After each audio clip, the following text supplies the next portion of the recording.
Hello everyone, my name is Nunu. Today we're back with F1 2018 career mode for the Canadian Grand Prix in season number 2 with McLaren. As always, Canada. Circuit Gilles Villeneuve has always been one of my very over-dominant tracks. I absolutely enjoy driving around here.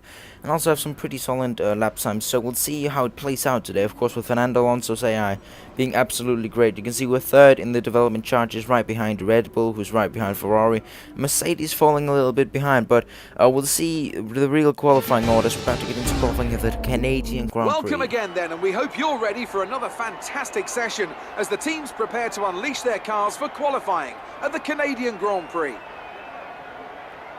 So coming into qualifying, we're just gonna wait it out a little bit, a couple of minutes, because we want a little bit better track. We just want the back markers to go at first and make something, as we are about to get in on our first flying lap here.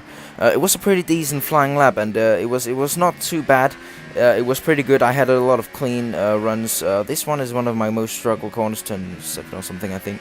But it was very smooth through there, absolutely great. And down this last chicane is probably my best corner on the circuit, especially because I cut it a lot more than the AIs do. They almost don't cut it, so it's a very strong corner for me, especially, or for everyone else. And it's a 1.8.2, so fine enough to start with, and it also looks to go fine enough for the rest of the race, because we get fastest lap with that first attempt. Fernando Alonso down in 3rd place, so we didn't even have to go out and use another set of tires for a second time around, because we got the fastest lap of the qualifying. We got pole position on the first lap. We went out. I think it was actually not it was a fine lap, you know, but the last part of it, the last sector, was pretty crap in my opinion. You can see our reputation is nicely and slowly rising up, or actually pretty fast rising up the orders. We're gonna do some aero development, as it is our weakest point at the moment. So we're gonna put some new upgrades on there, because we're coming to some, especially France, the next circuit is very high downforce. But let's get into the race here for the Canadian Grand Prix. We're back once again beside the St. Lawrence River here in Montreal for the Canadian Grand Prix. The event first moved to a variant of this track back in 1978. It was won by none other than Gilles Villeneuve, the first Canadian to ever win his home race, and in whose honour the circuit would be renamed. We'll be seeing top speeds of around 210 miles an hour here at the circuit Gilles Villeneuve, with around 2/3 of the lap taken at full throttle. High-speed chicanes spell potential danger, especially at the infamous Wall of Champions. And watch out for overtaking into the hairpin and the final chicane.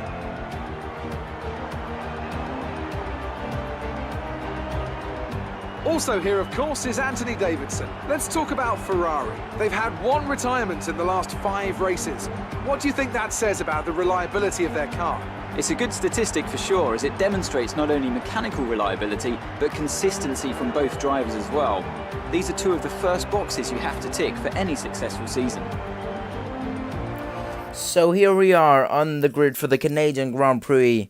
For 18 laps around the circuit, Gilles Villeneuve, we're going to go for the Hypersoft to the Ultrasoft, because we want an aggressive first stint, so we can go on to, after we settle in more to the race, we can go on to the Ultrasoft tires. We're coming on to 5 red lights, and we're underway for 18 laps around the circuit Gilles Villeneuve. We get off to an okay getaway, but Fernando Alonso is instantly up and is trying to go around the outside of turn 1 there. Sebastian Vettel is instantly there, but we're on the outside here, trying to just get around the outside, but they go side by side there, Sebastian Vettel and Fernando Alonso, so we lost 2 positions, but we're going into the chicane. One of us is going to end out on top, and it is us. We just squeeze us down the inside on the curb, get on to the grass even, and we went from first to 3rd, and back to 1st again after just a couple of corners. So a relatively clean race start there, but not the best one from us. A great one for Vettel and Alonso, trying to attack us instantly there. So now that we're half a lap into the race, we just need to settle into a nice and calm race. Hopefully we can just cruise home to victory here. It would be a little bit boring, but we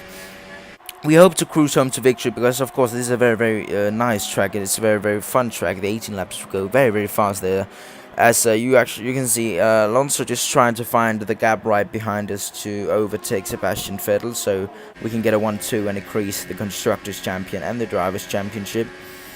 So we're just wanting to settle into the race in the Hypersoft tires. We don't want to push them too much, but we can push them quite a lot, because we're going to come into the pits relatively early, but in comparison to that, we're doing 18 laps. It's going to be on our pit strategy said lap 5 or lap 6. So we're just gonna push these tires, settle into a nice pace, not get too slow as we actually do. Sebastian Vettel tries to dive down the inside of the hairpin. We try to go for the switchback move, but Sebastian Vettel gets the best traction right off the bat of the corner there. So we have the slipstream on him, but we don't quite manage to get in front of him, get a car length in front of him there. So we're just trying to find a gap, trying to look behind us. Look like Fernando Alonso and Hamilton is going to slip through as we locked up down there at the second chicane, which is not great at all, which means we fall into 4th place, so we might have some traffic and some dirty air. But taking a look at one of our title rivals, the Red Bulls, have an absolute terrible race. They're in the bottom 5, the heavy bottom 5, as we're coming into the pits on lap number 6. We're going to see if we can undercut our teammate who hasn't been into the pits yet. Going on to the ultra soft tires, we don't want to put too much pressure on the tires. We still have 12 laps we have to complete with these tires, but we get our ride behind Sebastian Vettel, which was leading the race before we came into the pit, in front of Alonso and Lewis Hamilton. There's one of the Williams, I think it was, there that pulls over to the side again. They're having an absolute terrible season as well. As now we have Fernando Alonso and Lewis Hamilton coming out of the pits there. We're coming out side by side almost with Lewis Hamilton there, but Fernando Alonso has totally overcutted Vettel there.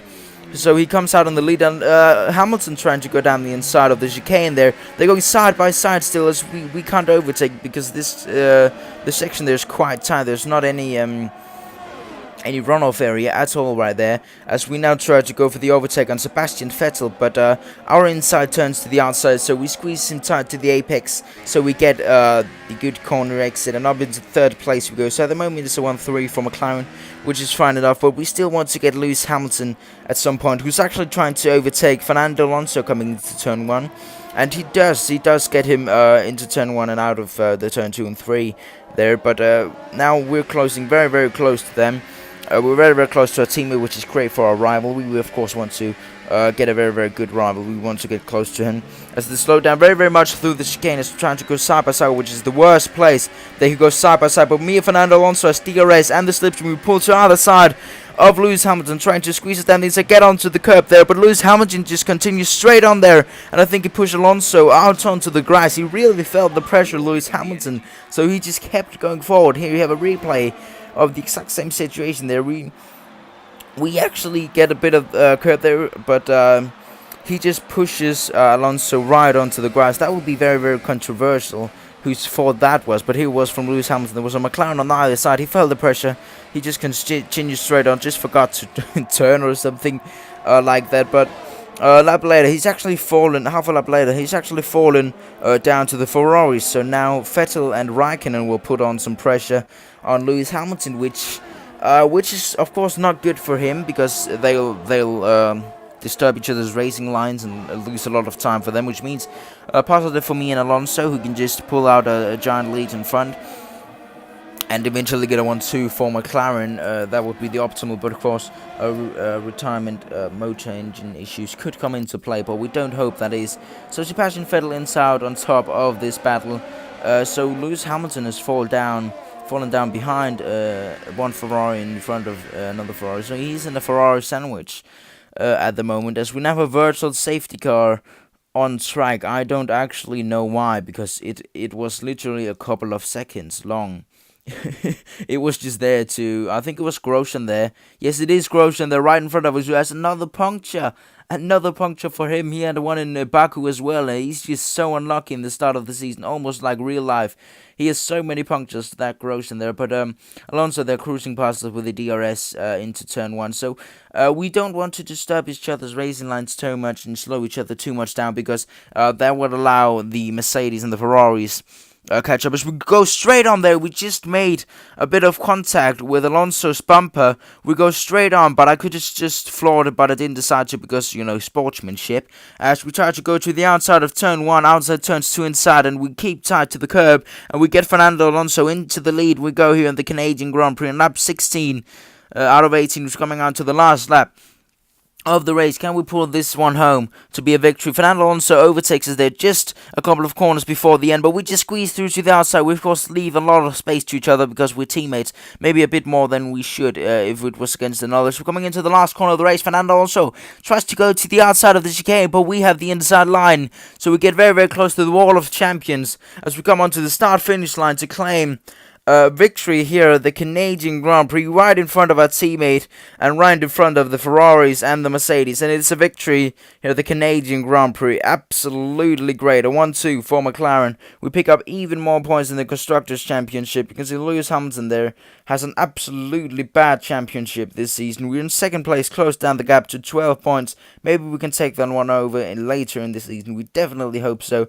You can see we're actually leading against Fernando Alonso, drawing against Sebastian Vettel in our rivalries, which is very, very positive. The last rivalry we lost with Fernando Alonso, which we hopefully can turn around this one. But that was it for the Canadian Grand Prix. I really did hope you enjoy. I certainly did. And I'll see you all in the next one. Bye, guys.